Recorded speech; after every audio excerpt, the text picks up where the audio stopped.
One of the other things that comes up in terms of the way they look is the domed head.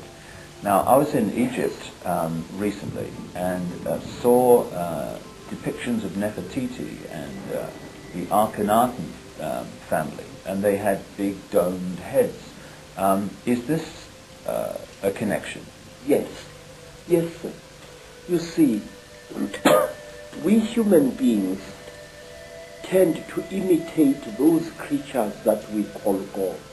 It's going on even now. When African women saw white people, they named them Abelu, which literally means the gods. And today, in America and in Africa, black women and some black men are going out of their way to give themselves hair which is European and not African in color. Now this thing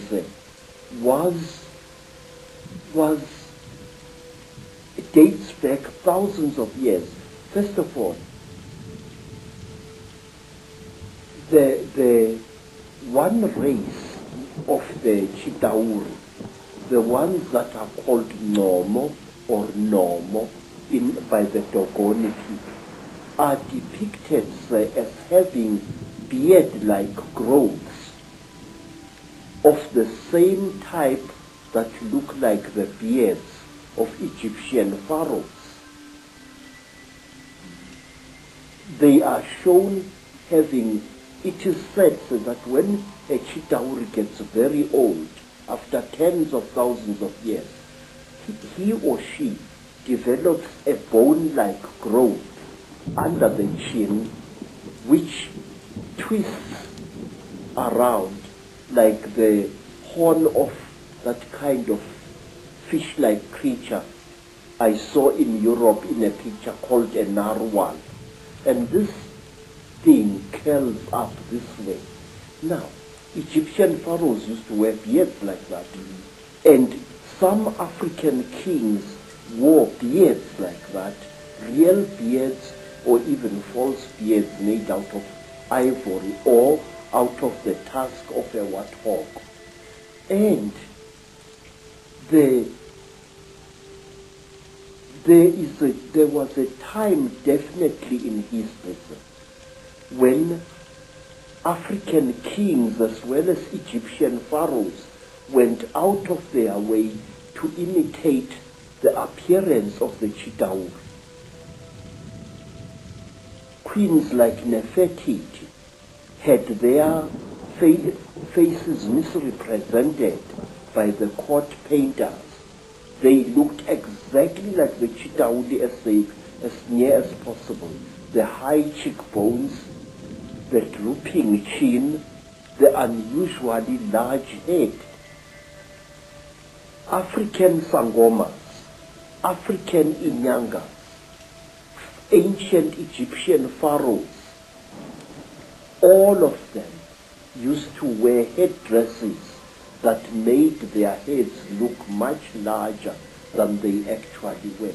If you look at the crown, certain crowns worn by Egyptian kings, the whole head, the crown, is intended to be an extension of the pharaoh's head to give the pharaoh an appearance of above average intelligence.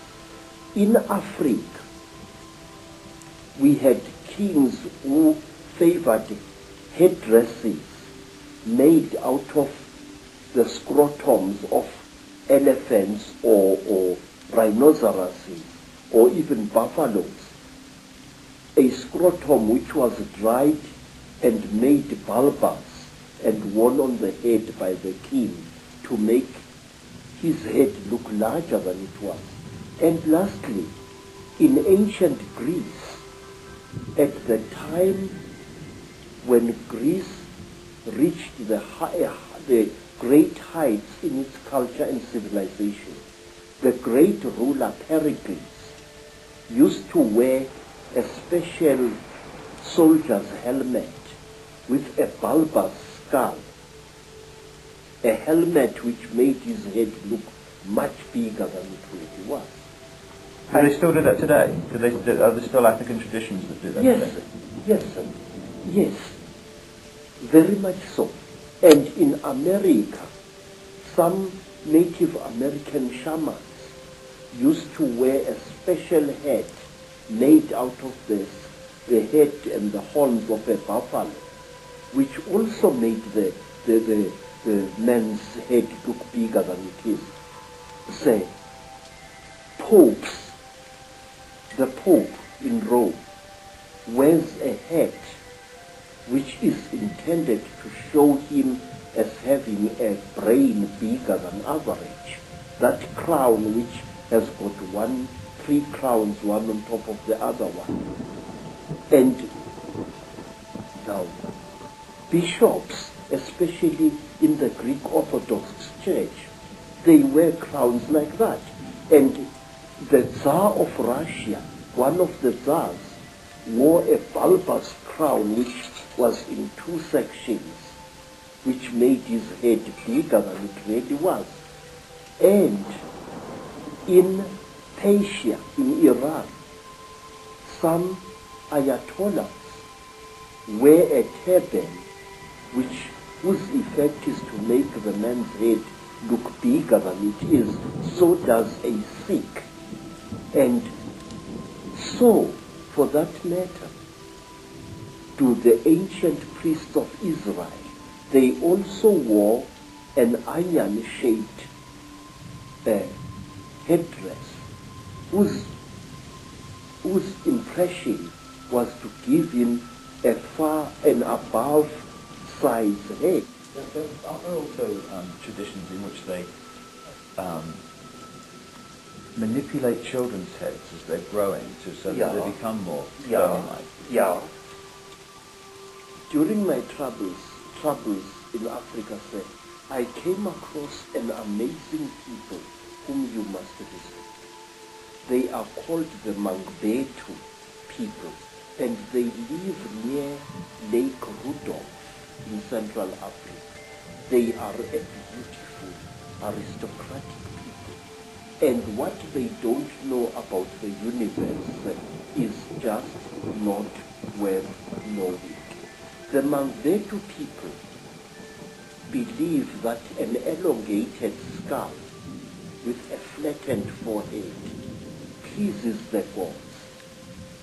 They flatten the skulls of their children, causing constant headaches to the child even when the child has grown into adulthood.